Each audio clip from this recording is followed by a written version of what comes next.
am Michelle Marisi, and this is Introduction to Pulse Diagnosis, Part 1.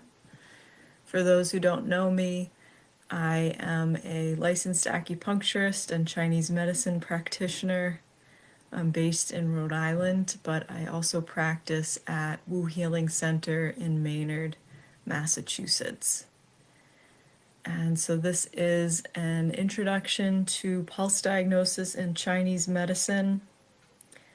And it is a major part of Chinese medicine. So let's jump in.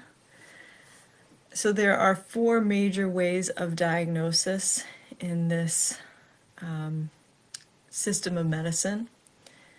And every practitioner is different. You know, everyone has a different style, different way of training, but these are the 4 basic ways that practitioners are trained, and you may lean more into one or the other as you develop in your practice.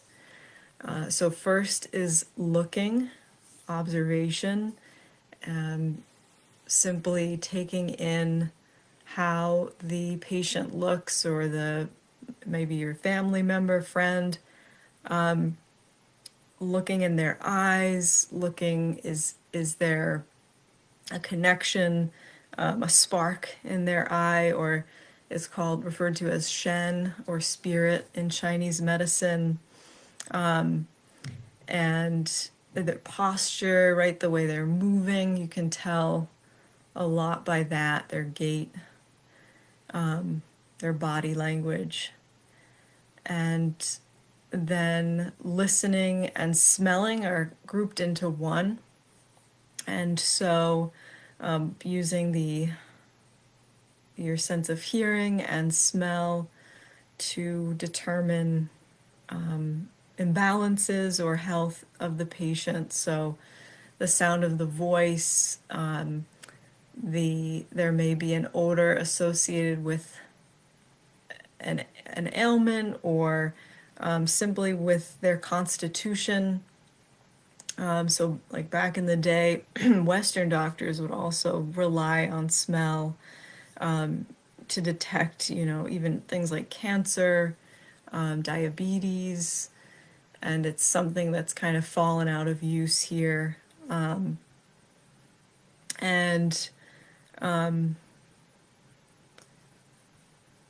Also, Dr. Wu was actually sharing today that the listening and the smelling, it goes deeper than simply, the nose and the ears, the sense of those, but also that sense of intuition. And I think ultimately that's an important skill that's honed through this practicing this medicine, or being a patient of this medicine, is tuning into yourself. And then the next major thing is inquiry. You're asking questions. So sometimes we'll go through the whole, all the body systems, and to get a holistic picture of what's going on with the person. And lastly, touch. So this could be, this of course includes pulse, and this could also be palpating the body. Different practices have different styles. There's, in Japanese medicine, they will do abdominal palpation, and you may palpate the meridians to look for tenderness or tension, or something kind of even more nuanced than that. And another part of that I didn't mention about looking is also looking at the tongue. So the tongue and the pulse are 2 big ways of diagnosing, but we are going to focus on the pulse today. So why listen to the pulse? So this is a way of checking in on the health of the organs and the substances in Chinese medicine physiology, as well as the flow of qi, through the channels. If there's a blockage from one channel to the next, there's ways to correct this with treatment. And so there's two major substances that we are tuning into when we listen to the pulses in Chinese medicine. And this is the qi and the shui. And so qi is referred to as, it's not usually translated when we talk about it in English because there's not really a good translation, but it can be translated as energy or vital energy. It's that which animates all life, essentially. And it, in the body, it's categorized in many different ways. So there's many different forms of qi in Chinese medicine physiology. And so we'll touch on a couple of those that are sometimes associated with the pulse. So we don't need to get too in depth with this for this intro class. Mainly just want you to take away the major concept of qi and shui or blood. But wei qi is this qi that exists on the surface of the body. It is sometimes translated as defensive or protective qi. I also had a professor who referred to it as spontaneous reactive qi. So rather than framing it like a battle between our bodies and outside forces, more of an interaction. So sometimes this qi is part of the immune system in the body. And so it is said to exist between the surface of the skin and the muscles. Some say it even goes outside the body and then back in. And it's responsible for the opening and closing of pores. And it, so in that way, regulates our sweat and our body temperature. And yeah, helps to determine what enters our body and what doesn't, or what leaves our body and what doesn't. So it's kind of this first line of interaction between us and the world. So that is the qi that we'll feel on the very surface of the pulse. And then the yuan qi is deeper. This is translated as our original or source qi or prenatal qi. So it's the qi, kind of the qi that we come into life with. And it's a source of transformation in the body. It's said to act upon the marrow to transform or to produce blood. And so on that note, we'll move on to shui, which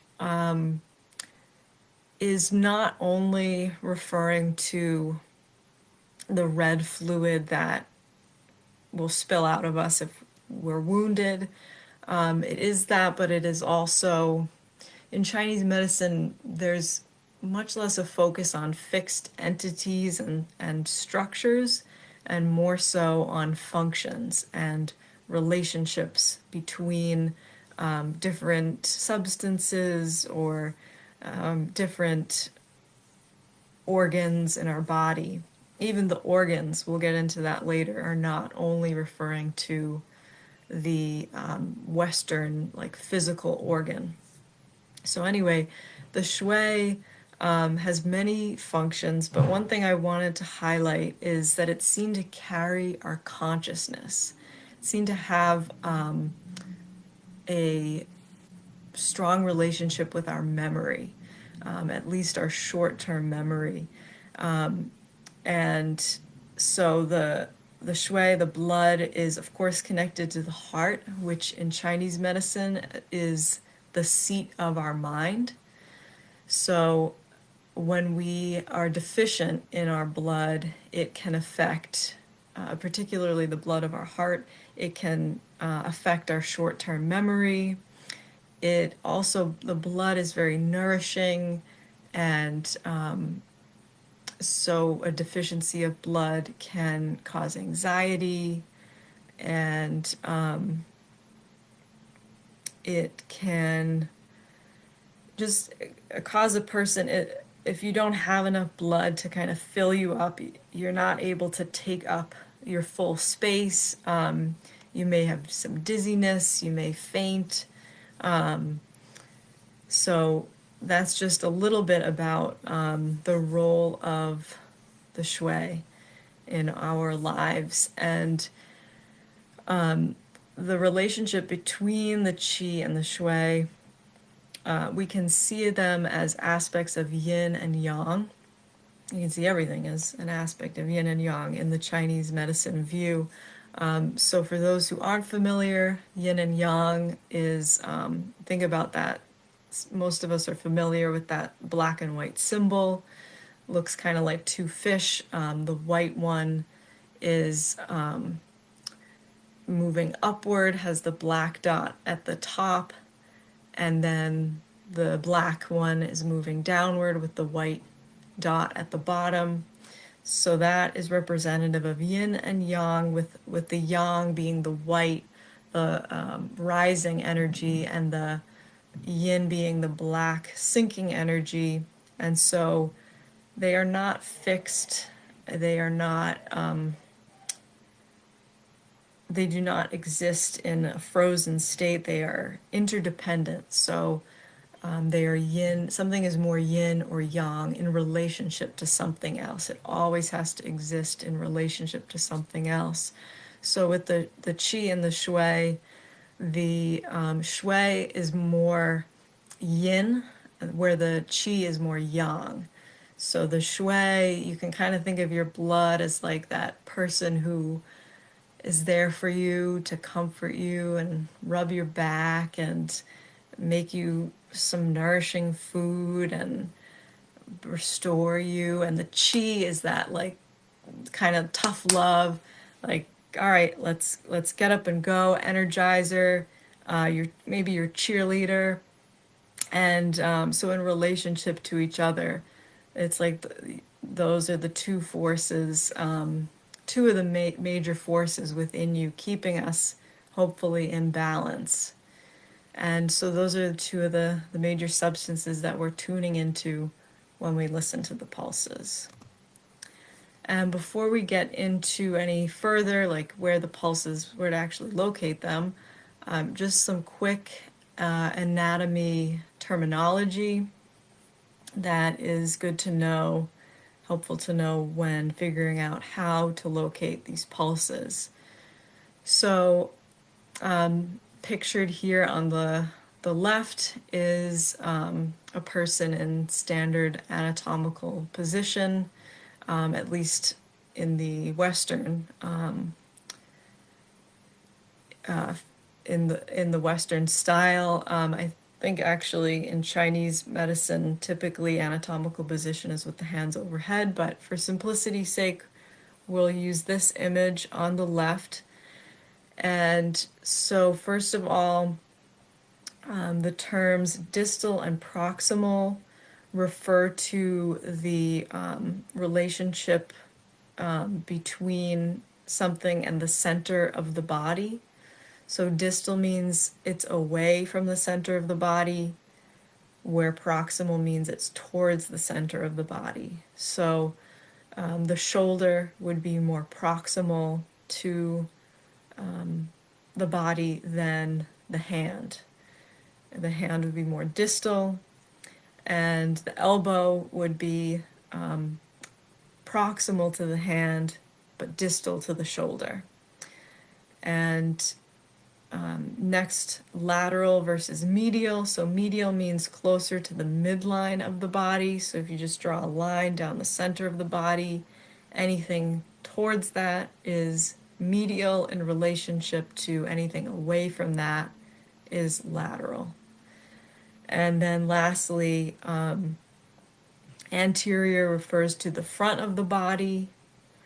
and posterior refers to the back of the body. So when in anatomical position, the pulses would be on the anterior side of the body, distal and lateral. So they are on the thumb side of the wrist. Okay. So, all right, so locating the pulse. So in Chinese medicine, the focus is on the distal radial artery, and that is located, like I was just saying, on the anterior distal, or the anterior side of the wrist, and the lateral side, so towards the thumb. So the radial artery runs towards the thumb, and it is, so first of all, there are 3 positions that we place our fingers in to listen to the pulses to start. So you can follow along with this. So first, you're going to put your middle finger on top of the kind of bony prominence that you feel right where your wrist starts. So right, if you can slide off your thumb onto your wrist, and you can even just keep sliding until you come off of that bony prominence. That's called the radial styloid process. So find that bony prominence, and then slide your middle finger off of it. So slide your middle finger proximal to the radial styloid process, or towards the elbow. And right after you've slid off, stop there, and then lay the index finger next to the middle finger, so it'll be towards the thumb. And once you've laid, so the index finger is going to end up like pictured here in this bottom picture. That's the first position. So the index finger over this first pulse, over the styloid process. And so you do, in Chinese medicine, you lay one finger down at a time. You can, lay them all down first to get oriented, but when you're listening, typically you're listening with one finger at a time. So kind of like you're playing a flute or something. So once you've found the first pulse, then we'll move to the second position. So lay that middle finger back down, proximal to the index finger.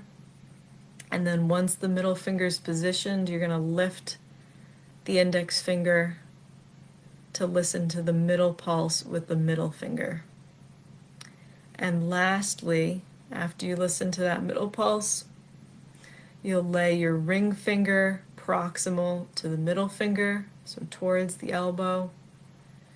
Once that's positioned, lift the middle finger to listen to the third pulse with the ring finger. And also note that if you're listening to someone else's pulses, consider their size in relation to yours. If they're roughly the same size as you, their fingers are the same size, you can just lay all your fingers right next to each other. If they are significantly larger than you, broader, taller, you can space your fingers out a little bit. If they're significantly smaller, like a child, you may not be spreading your fingers out as much. So you may be actually kind of scrunching them together, or, not spreading them out as much as you would on someone else's wrist.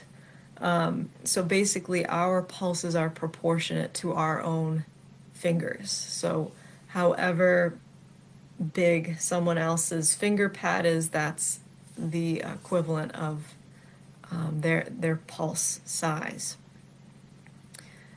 All right, so now that we've figured out how to locate those three major positions, what are we actually listening to? So each pulse is tied to a different organ in Chinese medicine. And so, like I said, we're going to talk a little bit about what is being referred to here when we refer to organs in Chinese medicine. So it's not only the physical entity that we refer to in Western physiology, it's also the meridians and the functions associated with each of those organs, which goes beyond the Western medicine functions. So this can include mental and emotional as well as physical roles. And so the major organs we're going to focus on are the ones in bold and the ones that are labeled in the picture. So you do not need to really concern yourself with the ones not in bold, but I did want to note those since those are also, they're not forgotten about. They are there, but in certain systems of listening to the pulse, there may be more focus on them versus others. But we're gonna focus on these ones that are in the picture. So on the left hand, on the left wrist, we've got in the first position the heart. That's where your index finger goes, and then the middle pulse is associated with the liver, and the third pulse, over which the ring finger goes, is associated with the kidney, specifically kidney yang. So the kidney is seen as, one kidney is seen as being kidney yang, the other kidney yin, more so about the energy than the specific kidney organs, right? There's this energy of kidney yang that is activating, and that is, like we were just talking about, the differences between yin and yang. So this is, the kidney yang is kind of the source of our own yang, whereas the kidney yin is the source of our yin and our within us. So on the right side, we have in the first position, over which the index finger lays, is the over which the index finger goes, is the lung. And then the second position, spleen, and then, as we already said, the third position is kidney yin. And it is considered that the left side pulses should be, in health, the left side pulses should be stronger, a little bit stronger than the right. And this is because the left side organs are, the energy of those organs is more of an ascending energy. The kidney yang is about our potential and our will and this drive to live. And then the liver is our aspiration and our movement through life, and of course the heart is so critical to life and also associated with joy in our lives.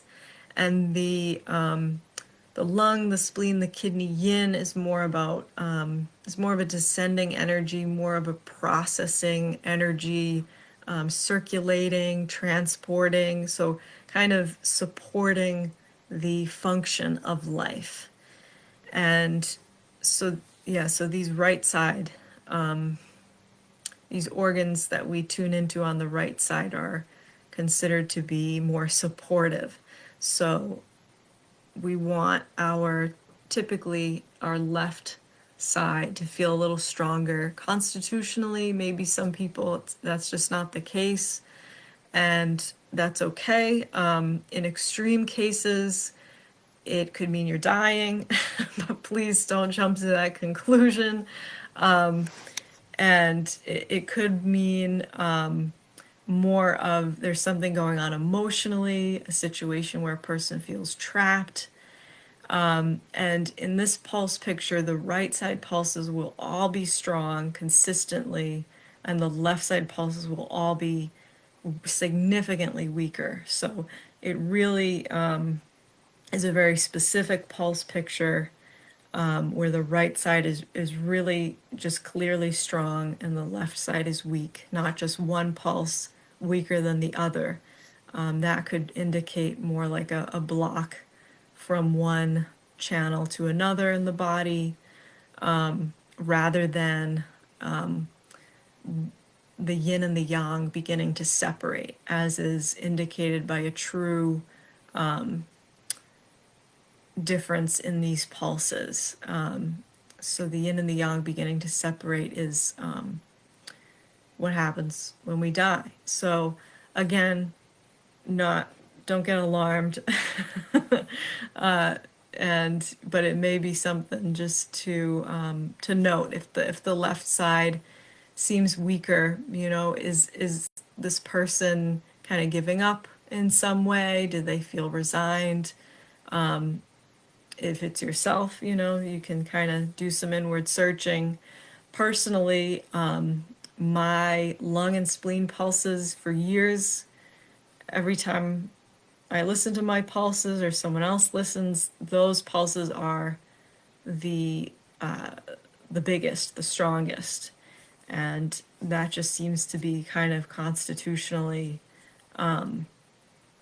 how I am. I think those organs for me are really have a significant influence in my life. So perhaps that's why. But just a little insight into that. So we went over the 3 different positions, and then at each position there are 3 different depths. So lots and lots of pulses that we're listening to in Chinese medicine.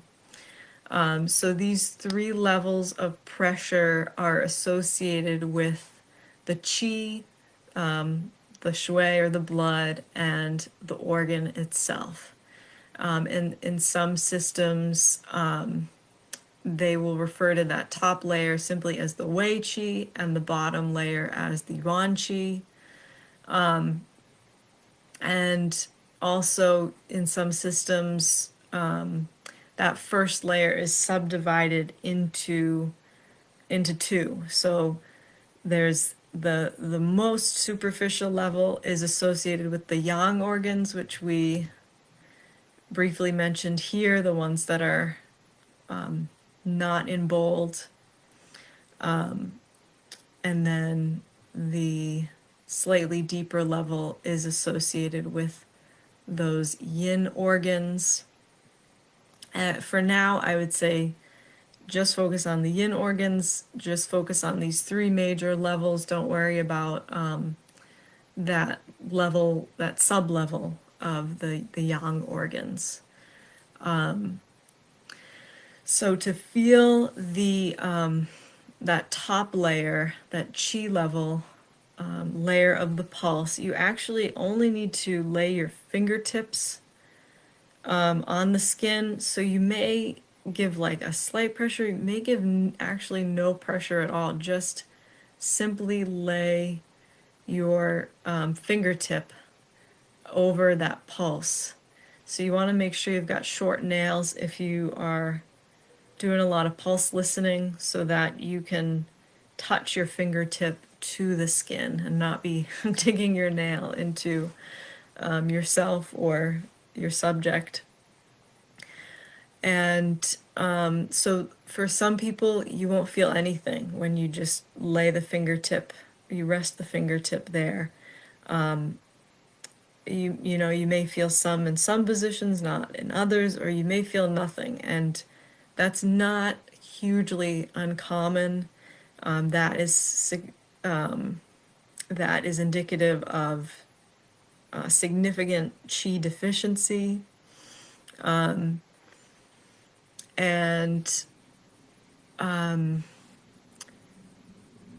the second level, the middle level, is associated with the shui or the blood. So for that level, we give a moderate pressure with our finger pad. So for this one, we're laying our finger down on the pulse with moderate pressure, and then for the deepest level, it's quite a firm pressure, almost to the bone.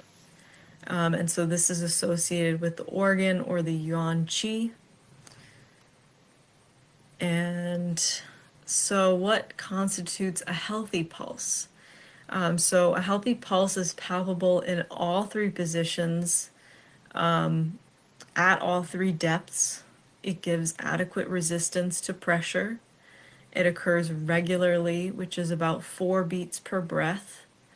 And oftentimes when we, with acupuncture treatments, we may listen to the pulse before and after the treatment. I shouldn't say often, but for some practitioners, you'll listen to the pulse before and after treatment, or even in between. And there tends to be this shift to a more harmonious, even pulse picture after the treatment. And so it's like the energy is being more evenly distributed. So it may not be like the pulses have become a lot stronger, but simply they're sharing, everyone's sharing better. And there's a harmony between the channels and the organs. So yeah, that's usually a result that can happen with treatment. And so the yin energy in the body is what roots the pulse in the vessel. The yang is what gives it lift and force. The blood gives it volume. So a thin pulse is indicative of blood deficiency. And the qi gives it energy and power. So like I was saying, if you don't feel the pulse at that superficial level, or you feel it but it's really faint, that's indicative of qi deficiency. And a little bit of some scientific research. We don't need to get that nitty gritty, but I was just curious what the width of a radial artery is. So I'm not sure if this is indicative of a healthy artery, but this was kind of the average for what this study found, was that it's between 2.27 and 2.7 millimeters. So if you want to take out a ruler and look and see how big that is, to get a sense of what an average artery width is, you can do that. But I would really just recommend kind of practice. The more practice, the more you kind of get used to what people's pulses feel like. And but I also wanted to note that the arteries tend to be smaller for those of the female sex, wider for those of the male sex. There's also certain medications and certain health conditions that can cause a difference in the pulse, in the artery size. So things like high blood pressure can result in a wider artery. And nitrates can also result in a wider artery. Yeah, so if you're curious, you can check out that link for a little more information. But as I said, I think the most important thing is just practice, and kind of attuning your honing your diagnostic tools, which in this case would be the sensitivity of your listening with your fingertips. And so some guidelines for listening to the pulses. First of all, it's good to have warm hands. For one, it just feels good to have to be touched by warm rather than cold hands typically. But also, some say that the warm hands are more sensitive than cold hands, and it kind of makes sense because the hands, right, there'd be more chi, more blood in a warm hand than in a cold hand. So if you tend to have cold hands like me, I'll like run my hands under warm water.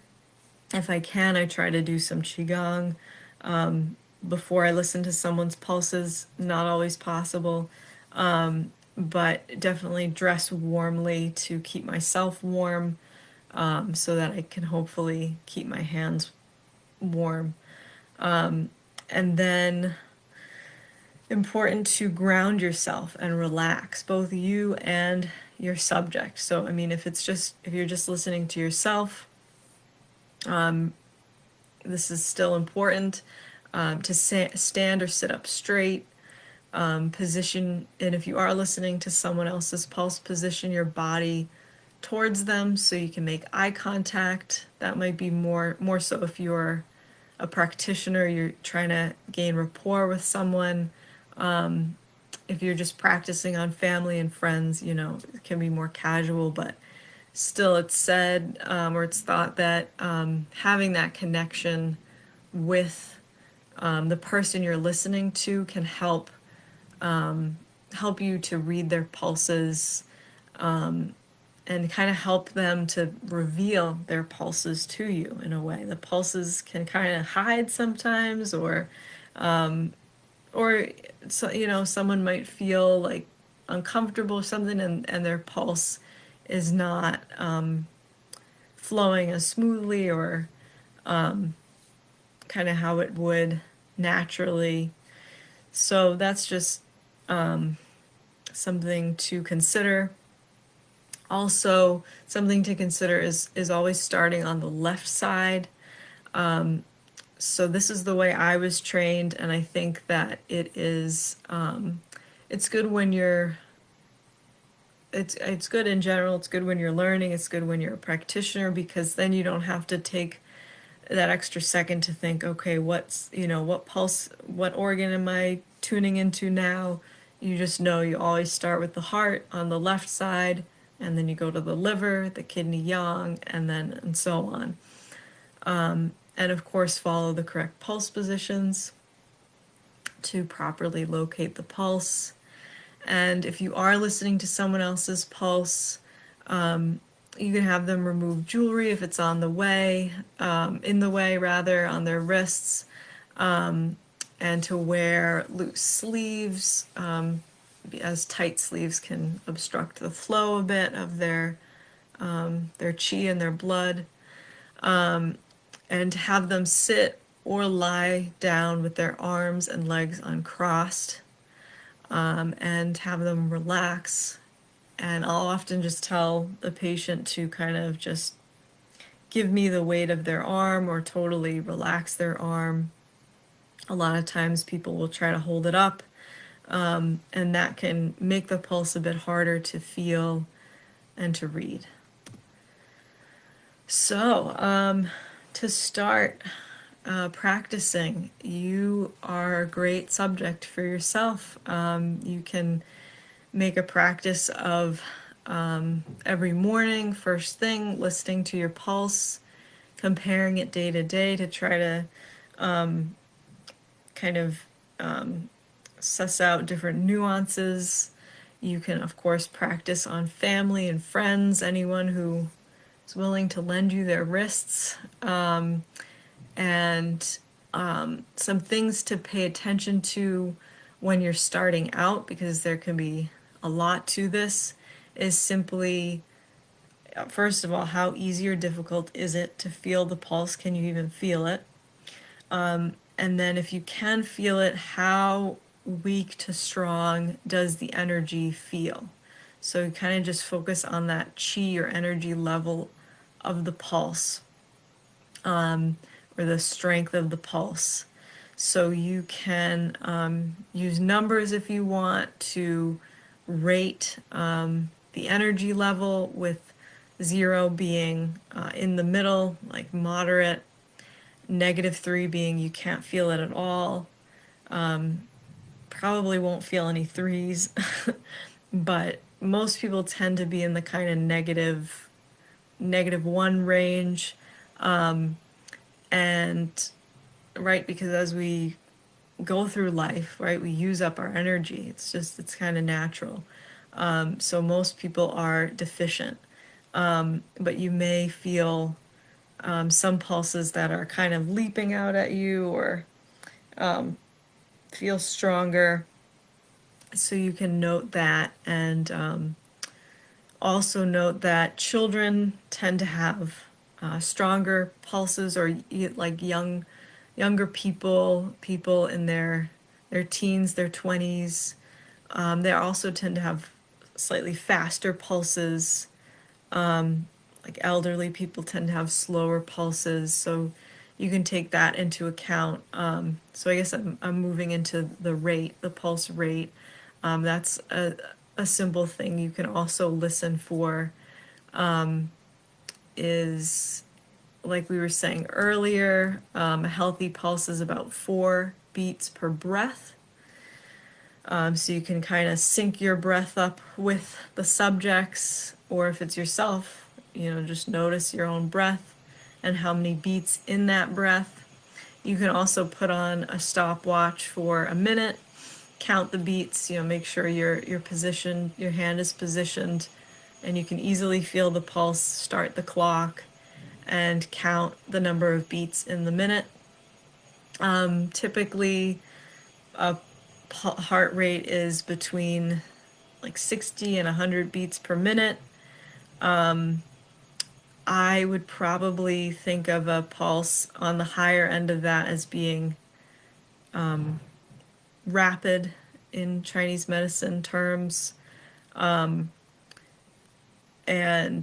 not necessarily anything to cause alarm, but it can definitely give insight into what's going on in the body. And then, of course, take into account if someone is really physically active or athletic, their pulse would probably be slower, and that's perfectly healthy. You can also notice, if you're listening for a while, whether there's any skipped beats, any irregularity, or if it's a pretty steady pulse. And then we'll just backtrack to the 3 jiao. So the 3 jiao refers to the body, the torso, and the upper jiao. So we'll go back a few slides. So the upper jiao would be like the heart and the lung pulse, so associated with the upper torso. And then the middle jiao is associated with the, in this case, the liver and the spleen pulses. And then the lower jiao with the kidney yin and yang pulses. So the lower body, the lower torso. So you may notice the upper jiao, the heart lung pulses, they're the strongest, and then, or you might notice the middle jiao is the strongest. Typically the middle jiao pulses are the strongest, the liver, spleen. So that would be interesting if you feel someone with heart lung pulses stronger. Typically the kidney pulses, the lower jiao pulses are the weakest, especially in people who are older. And those pulses are also a little bit deeper, like the artery physically is a bit deeper. So, and typically people's ring fingers are less sensitive. So do take that into account when you're listening to those kidney pulses. You may want to give ever so slightly more pressure for those pulses. Cut them a break. They're a little deeper down. So you may want to ask, like, if their liver, spleen pulses are really weak or are really strong, say, hey, what's going on with your digestion? Or if it's yourself, think about your digestion, the heart and lung, ask about cardiovascular health. So you just ask some questions, see what you find, just explore, have fun. And so there's quite a bit more to pulse diagnosis, which we'll dig into in part 2 of this class in the coming weeks. So there are generally understood to be 28 different pulse qualities according to the Chinese medicine classics. So in addition to feeling all those positions, we're also assessing the qualities of the pulse, which we talked a little bit about some of them already. So there's just a lot going on, and there's often